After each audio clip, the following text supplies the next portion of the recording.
ഈ കേരളത്തിന്റെ ഭാവി കേരളത്തിന്റെ വികസനം 3 കാര്യങ്ങളിൽ അധിഷ്ഠിതമാണ്. 1 ടൂറിസം, 2 IT, 3 വിഴിഞ്ഞം. ഇതെല്ലാം ഇനി കൊരട്ടി ഈ കേരളത്തിന് വികസനമില്ല. 1 ടൂറിസം, 2 വിഴിഞ്ഞം, 3 IT. ആ ടൂറിസം വികസിക്കണമെങ്കിൽ അതിൽ അതിപ്രധാനമായ കാര്യം എന്ന് പറയുന്നത് ശുചിത്വ പ്രവർത്തനമാണ്.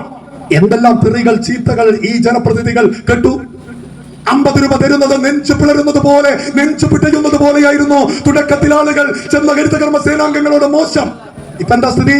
ഇപ്പൊ നോക്ക്, 4.25 വർഷം പിന്നിടുമ്പോൾ ആ വീട്ടുകാർ ഒരു ദിവസം വൈകിയാൽ ഹരിതകർമ്മ സേനാംഗങ്ങളെ, പഞ്ചായത്ത് മെമ്പർമാരെ വിളിക്കുകയാണ്. ഞങ്ങളുടെ സാധനം എടുത്തുകൊണ്ടുപോയിട്ടില്ല. നോക്ക്, മാറ്റം എന്ന് പറയുന്നത്, വികസനം എന്ന് പറയുന്നത് പാലം മാത്രമല്ല, റോഡ് മാത്രമല്ല, ലൈറ്റ് മാത്രമല്ല. വികസനം എന്നത് ജനിച്ച മണ്ണിൽ ശുചിത്വത്തോടെ ജീവിക്കാൻ കഴിയുന്ന ഒരിടമുണ്ടാക്കുക.